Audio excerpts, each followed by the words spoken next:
Hello students, today I am going to discuss another chapter from your PT2 course. The name of the chapter is The Power of Determination, written by Bert Dubin. Bert Dubin is a motivational speaker. He tours the world delivering heart-stirring speeches and helps other speakers become master speakers. The title of the chapter is The Power of Determination. Determination means the ability to be determined or to remain stick to a decision or to have strong willpower. To have a strong determination is a great power. If a person has strong determination, he can do anything. This chapter is about the determination of a boy who refuses to give up life.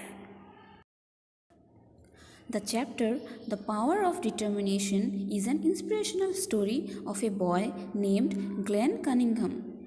Glenn was given the task of coming to school early each day and warm the schoolroom before his teacher and his classmates arrived. One day, an accident took place and the entire schoolroom caught fire, and Glenn was severely injured. He was taken to the hospital. Somehow, Glenn's life was saved, but he became a cripple or a paralyzed person. Lower part of his body was completely destroyed. He lost his ability to move or walk. The doctor said to his mother that it would almost be better if he had died. The doctor also suggested his mother to cut off Glenn's lower limbs by surgical operation, but his mother refused. Glenn was a brave boy. He did not give up. He did not want to die. He was determined that he would not be a cripple confined to a wheelchair. He would walk. He tried every possible way by himself to get recovered from this condition. His parents also supported him and took care of him. Then finally, with strong determination, Glenn developed the ability first to stand up, then to walk slowly with the help of a stick, and then by himself. He began to run to school with joy and pleasure. This young boy was none other than Dr. Glenn Cunningham, who was an American athlete and was considered the greatest American miler of all time. So, the story of Dr. Glenn Cunningham gives us inspiration that we should never quit and keep trying. We should have a strong determination towards our goals in life. Whenever we face problems and challenges in our life, we should not give up. Okay students, now let's start reading the chapter.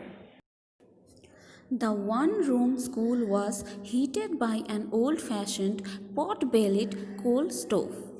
A young boy named Glenn Cunningham had the job of coming to school early each day so that he could use kerosene to start the fire and warm the room before his teacher and his classmates arrived.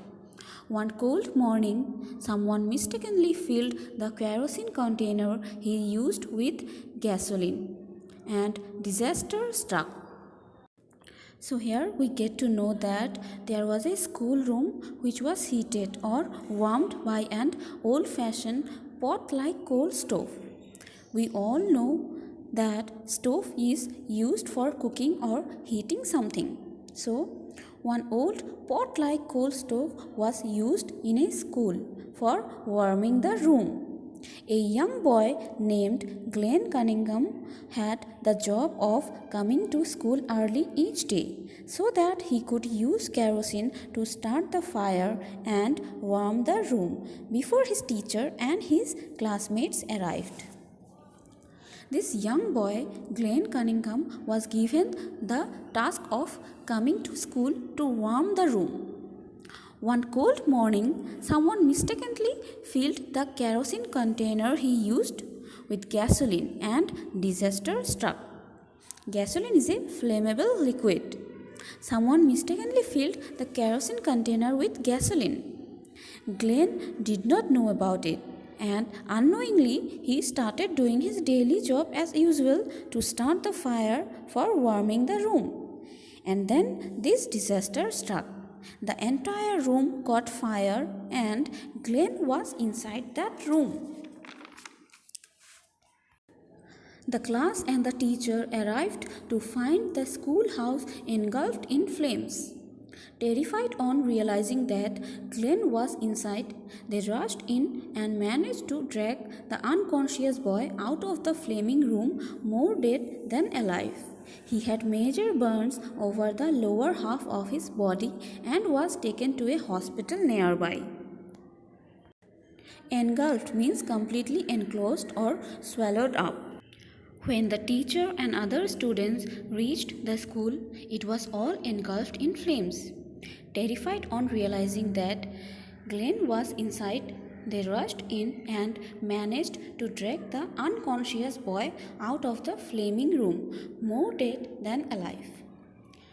The teacher and the whole class became terrified when they realized that Glenn was inside the room. They rushed inside the room and dragged the unconscious boy, that is Glenn, out of the flaming room. He was more dead than alive. His condition was too bad. He had major burns over the lower half of his body and he was taken to a hospital nearby. From his bed, the dreadfully burned, semi-conscious Glenn faintly heard the doctor talking to his mother. The doctor told his mother that her son would surely die, which was for the best, really, for the terrible fire had devastated the lower half of his body. Dreadfully means extremely, devastated means destroyed. Glenn was burnt dreadfully or extremely. The doctor was talking to Glenn's mother and he heard their conversation in a semi-consciousness. The doctor told Glenn's mother that her son would surely die, and for the doctor, the best for Glenn was to die. Why the doctor said like this? It is because the terrible fire had devastated or destroyed the lower half of his body. His lower limbs were completely destroyed, and he might not be able to walk again like before. But the brave boy held on to life. He didn't want to die. Glenn made up his mind that he would survive. And somehow, to the amazement of the physician, he did survive. Yet, when the mortal danger was past, he again heard the doctor and his mother speaking quietly. The mother was told that since the fire had destroyed so much flesh in the lower part of his body, it would almost be better if he had died, since he was doomed to be crippled throughout his life with no use at all of his lower limbs. His mother refused to let the doctors amputate. Mortal danger means peril or danger likely to cause death. Doomed means certain to have a terrible fate. Cripple means to become unable to move or walk. Limbs means arm or leg of a person. Amputate means to cut off by surgical operation. Glenn's condition was terribly bad, but he was a brave boy. He held on to life. He did not want to die. Glenn made up his mind that he would survive anyhow. And to the amazement of the physician, Glenn did survive. Yet, when the mortal danger or the danger of death was past or gone, he again heard the conversation between the doctor and his mother. They were talking quietly so that Glenn doesn't get hurt. The doctor told Glenn's mother that it would almost be better if Glenn had died because the fire had destroyed so much flesh in the lower part of his body.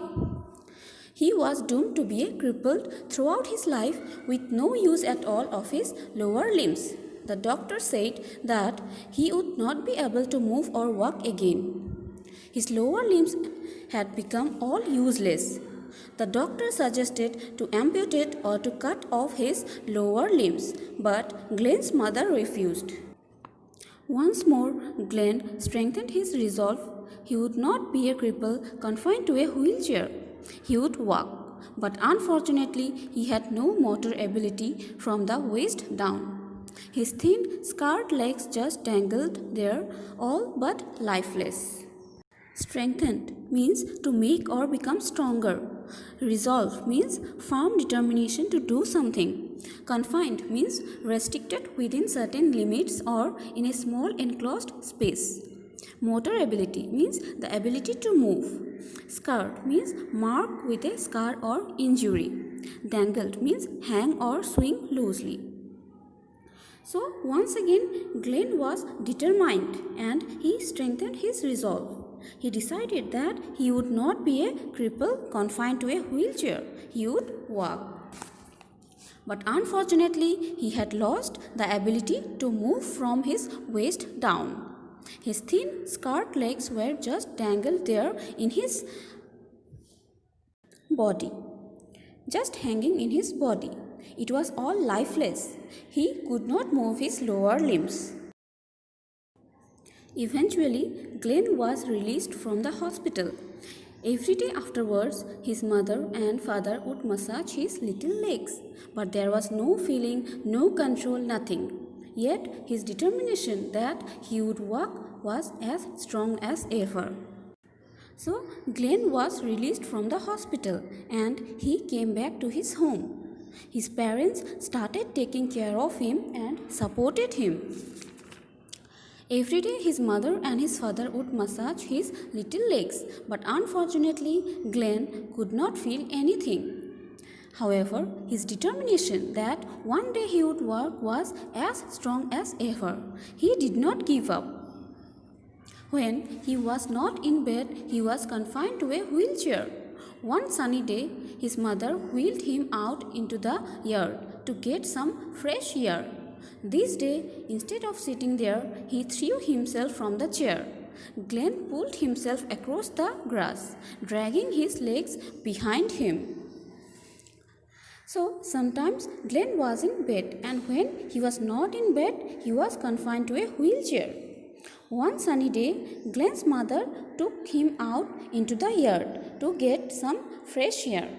And instead of sitting in the wheelchair, Glenn threw himself from the chair, means he got down from the wheelchair. He pulled himself across the grass, dragging his legs behind him. Glenn was trying hard to move his lower limbs, his legs. He worked his way to the white picket fence bordering their yard. Picket fence means fence or border made of pointed wooden stakes or posts. So, Glenn dragged himself to the bordering fence in their yard. With great effort, he raised himself up on the fence. Fence means barrier. So, taking the help of the fence, Glenn raised himself up with great effort. Then, stake by stake, he began dragging himself along the fence, determined that he would walk. He started to do this every day until he wore a smooth path all around the yard. Beside the fence, there was nothing he wanted more than to develop life in those legs. Stake means a post or a stick. With strong determination, taking the help of stakes, he began dragging himself. He was determined that he would walk. He started to do this every day. There was nothing he wanted more. He just wanted to develop life in those legs. Ultimately, through his daily massages, his iron persistence and resolute determination, Glenn did develop the ability first to stand up, then to walk haltingly with help, then to walk by himself, and then miraculously to run. Iron here means strong. Persistence means continuation of action in spite of difficulty. Haltingly means to stop often. Miraculously means like a miracle or magic. Then finally, with his daily massages, his strong persistence and resolute determination, Glenn was able to first stand up, then walk slowly with the help of taking halt, then to walk by himself, and finally he could run. Glenn began to run to school. He ran for the sheer joy of running and being able to run. He ran everywhere that he could. The people in his town would often see him run by on his way to who knows where, try to catch up with him and smile. Later in college, Glenn made it to the track team where his tremendous determination paid off. He eventually received the nickname the Kansas Flyer. Sheer means complete or absolute. Tremendous means very great. Paid off here means succeeded. Glenn began to run to school. His happiness had no bound. He was full of joy and pleasure. He ran for the sheer joy of running and being able to run. He ran everywhere that he could. The people in his town would often see him run by on his way to who knows where. He ran everywhere. The people in his town tried to catch up with him. They wanted to talk to him and smile. Later in college, Glenn made it to the track team where his tremendous determination paid off. Glenn joined a track team. Track and field is a sport which includes athletes to work on the skill of running, jumping and throwing. So, Glenn also joined a track team and there his strong determination paid off or succeeded. He eventually received the nickname the Kansas Flyer. In February 1934, in New York City's famed Madison Square Garden, this young man who was not expected to survive, who would surely never walk, who could never hope to run, this determined young man, Dr. Glenn Cunningham, ran the mile in 4 minutes and 8 seconds, the world's fastest indoor mile. Later that same year, in prestigious outdoor track meet, he shaved another second off his record to run the world's fastest mile of that time. Finally, this young man, who was not expected to survive, who was about to die, who would surely never walk, who would never hope to run. This Dr. Glenn Cunningham ran the mile in 4 minutes and 8 seconds.